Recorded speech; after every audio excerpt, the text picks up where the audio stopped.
Hello, my name is Dr. Gadusi. I'm the medical director over at the Ninth Medical Group at Beale Air Force Base, and I'd like to give a brief introduction to COVID-19.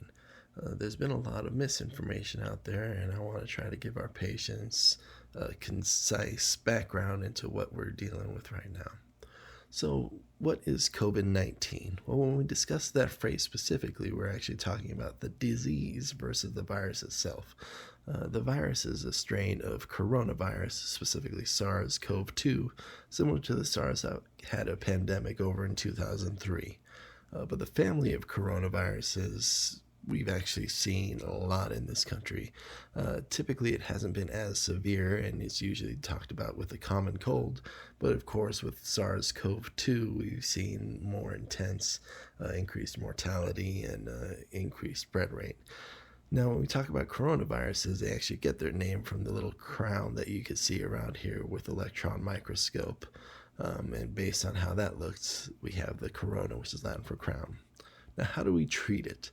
Well, current guidelines and what we're actually looking at right now is theories based on how they treated SARS in 2003. And at the time of this recording, there's no great evidence as to treatment options, but they're currently looking into it and, of course, developing more. So usually what we're doing now is mostly supportive cares and prevention measures. You may have specifically heard about the phrase flattening the curve.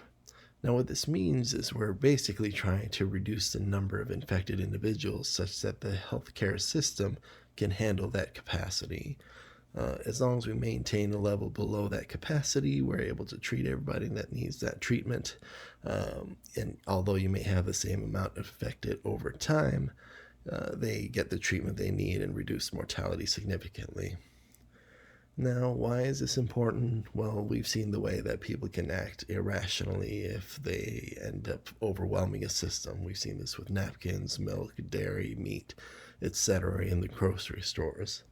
But let's suppose, for example, that instead of looking at the grocery stores, we looked at things that they need in the hospital, like respirators.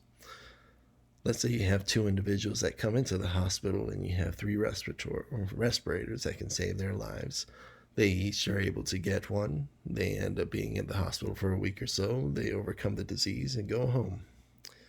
Once they leave, these respirators open up. Two more individuals come in infected, and they too are able to be saved. Now, if instead of two people coming at a time, we have these same three respirators and you end up having a large group overwhelming the system and going above and beyond the capacity of what the hospital can successfully maintain, not everyone's going to have a respirator, and that's where we end up having the issue. So we end up talking about flattening the curve, and the biggest things that we need to do are the social distancing that you've heard about and the incubation period. Now, the reason why we recommend 2 weeks is that sometimes people can have the disease for up to 2 weeks, the 14 days, without actually having any symptoms, so that you can infect others without having the symptoms itself. The biggest precaution, of course, is going to be washing your hands. Don't sneeze or lick other people. And actually soap works as well, if not better, than hand sanitizer. The biggest thing is going to be staying home. If you're able to work from home, great. Stay at home, work from home. If you do end up having a fever or having any other symptoms or issues, feel free to contact us here at the MTF. Contact before coming in, of course. It does end up being a high-risk area in the clinic itself just because of the nature of what we do. If you have mild symptoms, you can stay in bed and maintain that isolation. But remember that we're here for you. And if you end up having any respiratory problems, anything that you're concerned about, you can always call 911 or contact the emergency room before going in. But the biggest thing is going to be trying to stay home, maintain the symptoms there if you can to prevent the spread.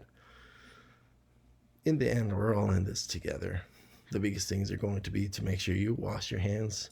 Remember that everyone's going through this and we're all having the isolation, and to try to stay home whenever possible. For the most up-to-date information, you could visit the CDC website or the Beale Air Force Base Facebook page if needed. Thank you so much. This is Dr. Gadusi.